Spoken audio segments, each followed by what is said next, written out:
Good evening. My name is Justin Johnson. I live at 1794 Latimer. I've been a resident on Latimer for about 9 years. I support Mr. Fleming's decision to build this house. Wade's been a great neighbor.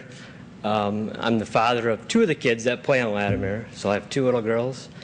And I do not support the road cutting through because I can just picture the high school kids doing the cut through, driving about 50 miles an hour down the street.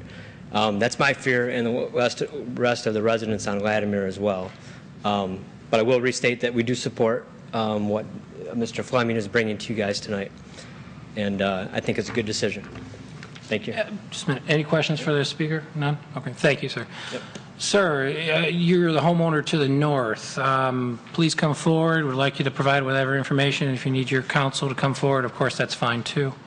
My name is Dane Lewicki. I own 1830 and 1840. Okay. And to my knowledge, I don't think there's an easement that goes through that property because I bought it from one of my buddies that owned it since 1930 something, and he bought it from his father-in-law that owned it from 1830. I don't think there's an easement goes through my property, so I don't think the road's ever going through. But addressing the water problem, when they built Victoria, all of a sudden I had the whole Victoria properties right there.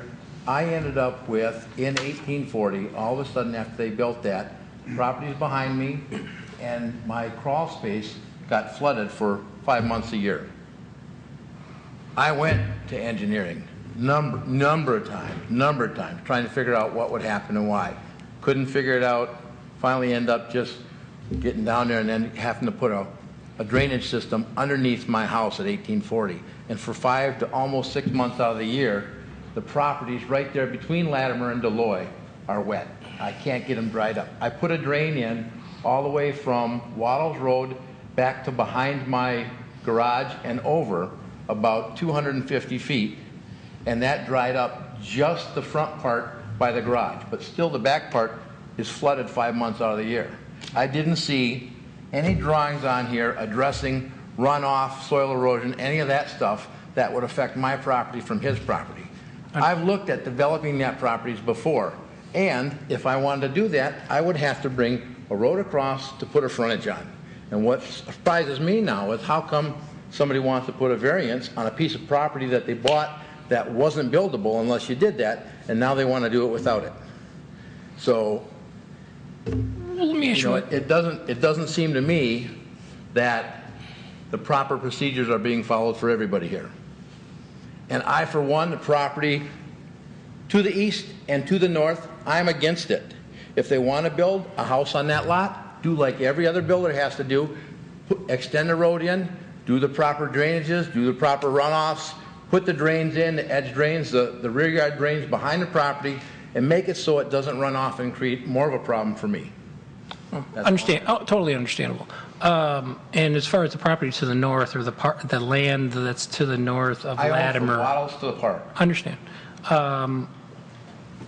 Just the only question that I have for you is, and it's a question of if, because I don't know what gets approved here tonight, is if suitable effort is made, even at the expense and cost of the applicant, to put in proper items, such as drains, etc., to alleviate any impact on you, is there anything that you would oppose the development of the home that they're looking for? I can't see giving a variance for the sides like that for not having to put in a road. Okay. I'm looking at doing other stuff on my property too, and everything that I do has to go according to soil, according to Hoyle. If I want to put something in for houses back there, I got to put the proper everything else in there. And that includes setbacks off of a road. If you don't have a road, you got to put it in. You got to put the drainage in. You got to put the water in. You got to put the. I understand your opinion. Right now, what I see is somebody. Just a minute, sir. Just a minute. What you're saying is, in order to. That's why I had him up here, because I get a little excited. He's looking out for you too. I understand that. He's earning his money. The point that you're saying is that if you're going to do something like this improvement, your opinion is that they should extend the road. Correct. Okay, that's fine. Just trying to get to the chase. That's all. I mean, because that's the proper way to do it, and then that would give one lot to that side, one lot to this side, and then if I wanted to go into something, I would have a road on that side for access to go out, and I would have a road on Deloitte to go out if I want to do that. And it wouldn't landlock my property. Understand. Okay, thank you. Is there any questions for the gentleman that is living to the north? No? No? Okay. All right. Is there anything you need to add, sir? No, I don't believe so. Okay, thank you. Thank you. Is there anyone else who would like to speak on this matter? I don't know if I've gotten everybody. It looks like I have. Okay. I'm going to close the public comment section. I'm going to bring this back before the board. Paul, is there a comment?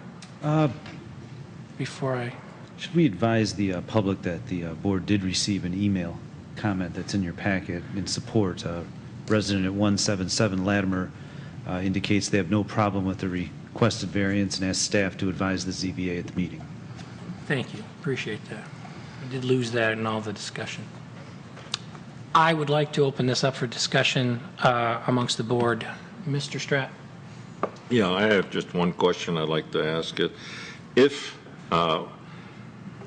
we took the position that Mr. Courtney mentioned, as far as if that street were to have been continued on, then the front setback would be the front setback that the adjacent property owners have. I just want to know, is the side yard setbacks that are indicated on the drawing here, 13.09, is that within the requirements of the zoning ordinance? Yes, the required side yard is 10 on each side. That's what I thought. So it would be in conforming with the rest of the adjacent homeowners or homes in the site. It is in compliance with and would be, am I correct?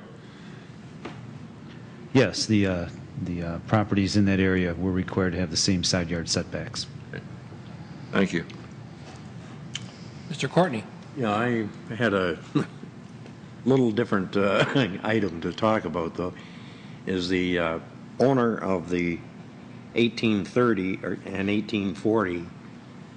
If he were to do the same thing off of Deloitte, I would say we would be considering the same thing. Not subdividing, but placing one home off of Deloitte, like one is being talked about off of Latimer. That's not a subdivision. But anyway, I think if we were to consider that one, I would have the same feeling that putting a road in for one house is ridiculous. Okay. So what you're presenting is really an opinion of if we had to consider something to the east in the future. Okay. Right. Additional questions, comments? Mr. Bartnick? Thank you, Mr. Chairman. I move to approve the request for variance. The applicant and the evidence that's been presented meets the requirements under zoning ordinance section 1504E2, including specifically items A through E inclusive. The items that have been kind of addressed by the objectors really would exist whether or not they arise out of the building of a structure there, whether the structure complied with the technical requirements of the ordinance as applied to this particular circumstance. If it was a 27-foot wide building, it would have the same problems as the building that is proposed. So really the objections don't go to the merits of the application. And I really am highlighting subparagraph E. The proposed variance, therefore, is not really going to be harmful or alter the, quote, essential character of the area, close quote. So that's my motion to approve. Recognize Mr. Stratt has seconded the motion. So we have a motion to approve. I open the discussion of the motion to approve this as stated. Is there any discussion on the matter? Mr. Courtney? The only thing I would do is request that the staff do special observation of the drainage. Pay extra care to the drainage problem that may or may not exist. I can't say that the law requires the building and engineering department to pay care to the drainage as required by the code. I guess if you want us to do more, I need to know what you mean by extra special care. Well, to make sure they're not creating more of a problem, that's all. Which I'm sure they're going to have to, if a problem is created beyond what exists, they're going to have to examine it and take care of it anyway. Well, yeah, we would examine it and take care of it anyway, so. I'm just asking that they do a little extra observation beforehand. Mr. Evans, we've had similar matters come up with. There's been some extraneous loose ends, but I think the context of the meeting has been such in the minutes that show that there's been a certain concern. Do you need the motion, do you think, in order to implement what Mr. Courtney's extra, let's say, due diligence is, that we need the motion structured differently, or is the discussion adequate? Well, I think what Mr. Courtney is asking for, and what I've heard a lot of public comments say, is they're concerned about the drainage, and we do already have standards in place and methods with the building and engineering department to address those. So the good news is, whether it's said here or not by staff or the board, it's going to happen. Okay, thank you. Are there any other discussion, comments, or other piece of information on this motion that's before the board to approve?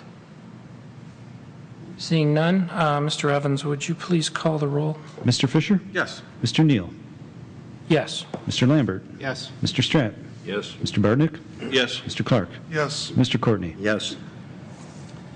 Mr. Fleming, or Mrs. Fleming, too, you have your motion. I do note, then, you've seen from the discussion, I'm sure with your neighbors or future neighbors, that there is some concern to their ownership and their interests. I would caution you just to take that into account as much as you can and work with the city if an issue comes up, but congratulations. Thank you.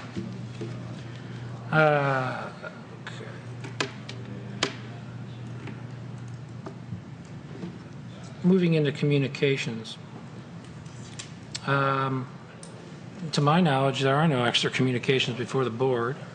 And moving into miscellaneous business, I did add one item to the agenda. You can see what my email discussion was about a voting procedure. A couple of meetings ago, Mr. Stratt had indicated that he had visited another community where they do a more of an expedited voting procedure. It kind of saves some time, it's a little less formal. And I looked at that and I thought that was a great idea, but I also know that it would seem to be maybe too much of a stretch. And I am in receipt of additional input from staff that indicated that we do need to be able to very much understand who voted yes or no. And I wanted to put before us something kind of a half measure would it be possible for us to consider, instead of doing a roll call, to do a mere hand vote in which the matter would be called, those voting yes would raise their hand, staff would acknowledge who those parties are, and then the same thing with no. I was wondering if this is worthwhile to make the change to make things a little faster. I don't know if it is worth the effort, but it seemed to be the best that I could come up with. And part of the reason why I came up with this idea for discussion is that as things go forward and we get more and more, perhaps, business before the board because of small changes, are we going to have more on our agenda, and are we going to need to move things quicker? So I present that as an option. I don't know if it's actually a good one, but I present it here for discussion. Is there any thoughts on the matter?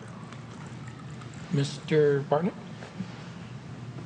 Thank you, Mr. Chairman. I'm in favor of retaining the current method of voting because speaking for myself, and I think maybe some observations of other members, I think many of us actually still deliberate up to the moment that we hear our name called to answer yes or no. So I would like to have that opportunity to continue to do that. I don't know that we're that busy right now that we need to save any time. I don't know that it saves any additional time. I think it makes a more clear record and definitive action on part of each individual member. So I'm opposed to either one of the proposals. Okay. I appreciate that. And I recognize what you're saying. I've done that too, where I kind of wait to the last minute. Are there any additional comments? Mr. Clark. Thank you, Mr. Chairman. I would agree with Mr. Bartnick. It's really interesting. I've been on this board for a long time, and having been to many city council meetings, I watch practically every single council meeting on Cablevision at home or on the web if I miss it. And it's so clear to me how I would vote on almost every single issue if I were a council member. But not until I served on this board, there's been so many close votes where it's, you know, literally we're splitting parcels, but figuratively we're splitting hairs oftentimes. Is this with the, within our purview or not? So I would agree. I like a little bit extra time. And also, you know, if you're randomly called at the bottom of the list, which I prefer, that does, as Mr. Bartnick says, that does give you a few extra seconds. So I prefer the same method, and I would just point out that if we did switch, we would be saving a matter of seconds in each meeting versus any real time. But I think your forethought into running a more efficient meeting is excellent, so thank you for your input. Well, I have to say, I mean, of course, anybody else wants to comment on this, and they can, but unless we are pretty much uniform, I think it's a bad idea to even change anything. And already we have two long-term board members who are thinking it's a bad idea or not an idea to be considered now. So I'm thinking I'm going to keep things where they are. But I appreciate your input. Now moving on to item 7, public comment. Is there anyone who would like to speak before the board on this matter, on any matters or zoning in particular? No, seeing none, I'm going to adjourn the meeting. Thank you for your service, and thank you for staff for staying late.